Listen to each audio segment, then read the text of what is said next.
এক বছর আগে আরজিকর মেডিকেল কলেজে চিকিৎসকের ধর্ষণ ও খুনের হুমকির পর রাজ্য সরকারের ঘুম ভাঙল না কেন? উলুবেড়িয়ার শরৎচন্দ্র চট্টোপাধ্যায় মেডিকেল কলেজে ফের একজন মহিলা জুনিয়র চিকিৎসককে ধর্ষণ ও মারধরের হুমকি প্রমাণ করে যে চিকিৎসকদের নিরাপত্তা নিয়ে সরকার কার্যত উদাসীন এবং ব্যর্থ। এই ব্যর্থতার দায় কি সরকার নেবে, নাকি শুধু লোক দেখানো গ্রেফতারি করে বিষয়টিকে ধামাচাপা দেবে? কি বলবেন?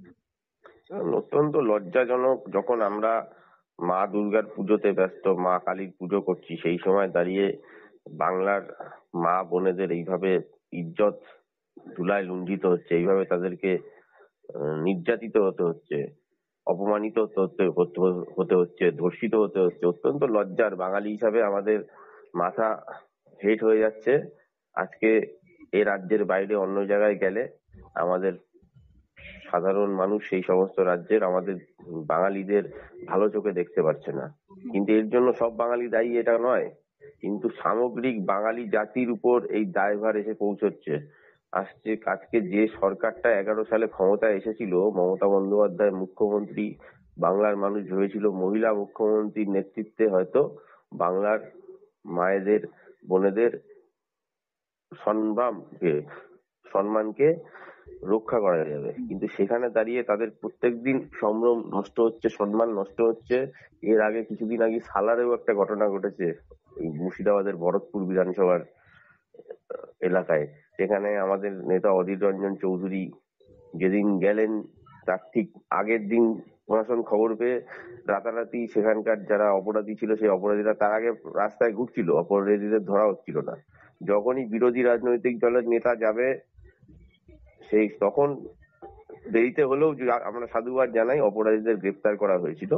এবার গ্রেপ্তার করলেই তো হবে না, এর আগেও তো অনেক ঘটনা ঘটেছে, আর অনেক ঘটনায় অপরাধীদের গ্রেপ্তারও করা হয়। কিন্তু প্রশাসন যেভাবে তথ্য প্রমাণ লোপাট করার দায় দায়িত্ব নিয়ে যেভাবে এন্টায়ার কেসটাকে সাজায়, সেখানে দাঁড়িয়ে অপরাধীরা খুব বেশি দিন শাস্তি না পেয়ে দেখা যায় যে পরবর্তীকালে জামিন পেয়ে যায়। কারণ কোর্ট যখন কোনো রায় দেয়, তাদের এভিডেন্সের উপর দাঁড়িয়ে কোর্টকে রায় দিতে হয়।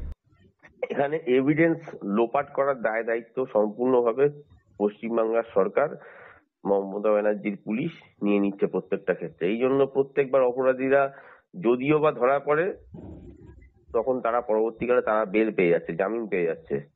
ফলে অপরাধীদের দৃষ্টান্তমূলক শাস্তির ব্যবস্থা হচ্ছে না। বারবার এই ঘটনা দেখার ফলে যারা অপরাধী, যারা এই ধরনের নিচু মানসিকতার, এই ধরনের কাজ করার প্রবণতা যাদের মধ্যে রয়েছে, তারা আরো বেশি করে উৎসাহিত হচ্ছে এই অপরাধগুলো করার জন্য।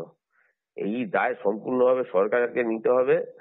আর 5 থেকে 6 মাস বাংলার মানুষকে এগুলো সহ্য করতে হবে। কারণ যেভাবে আজকে পশ্চিম বাংলার বুকে আরজি করের কাণ্ড বলুন, কসবা ল কলেজের কাণ্ড বলুন, একটার পর একটা ঘটনা সাক্ষী বাংলা হচ্ছে। যখন উৎসবের মরশুম চলছে, যখন মা দুর্গার পুজো হচ্ছে, মা কালীর পুজোতে আমরা ব্যস্ত, সেই সময় দাঁড়িয়েও নিস্তার নেই। সেই সময় দাঁড়িয়েও পশ্চিমবাংলার বিভিন্ন প্রান্তে কখনো ভরতপুরের সালার বলুন, কখনো আপনি উলুবেড়িয়া বলুন, এই ধরনের ঘটনার সাক্ষী হতে হচ্ছে। আজকে সমাজের যারা ডাক্তার, সেই ডাক্তাররা পর্যন্ত আজকে সুরক্ষিত নয়। আজকে ভাবুন কোন জায়গায় নিয়ে যাচ্ছে প্রশাসনকে মমতা ব্যানার্জি।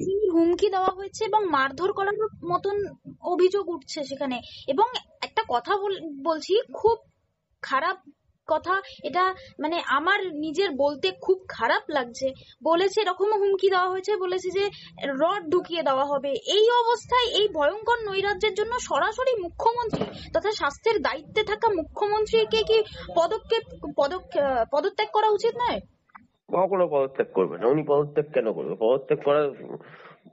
উনি পদত্যাগ করা ভুলে গেছেন। যখন ওই পদত্যাগ করতেন, বিরোধী নেত্রী ছিলেন, বাংলার মাটিতে দাঁড়িয়ে মার্ক্সবাদী কমিউনিস্ট পার্টির শাসন চলছিল, যখন সিপিএম এই রাজ্যের সরকারে ছিল, তখন উনি অনেকবার কেন্দ্রের বিভিন্ন মন্ত্রক থেকে, কখনো এনডিএর আমলে বা ইউপিএর আমলে কংগ্রেস সরকার বা বিজেপির সরকারের থেকে উনি পদত্যাগ করেছেন। সেই পদত্যাগ করার অভ্যাসকে উনি যখনই এই রাজ্যের ক্ষমতায় এসে বসলেন, মুখ্যমন্ত্রী হলেন, ক্ষমতার স্বাদ পেলেন এবং ক্ষমতার সাথে প্রচুর পরিমাণে বেআইনি অর্থের স্বাদ পেলেন, সেই বেআইনি অর্থের স্বাদ পাওয়ার পরে উনি পদত্যাগ করা ভুলে গেছেন। এখন আর এসব পদত্যাগ করবেন না।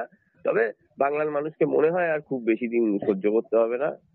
শুভস্য শীঘ্রম, 5 থেকে 6 মাস লাগবে, দেখতে থাকুন কি হয়। বাংলার মানুষ প্রস্তুত হয়ে আছে।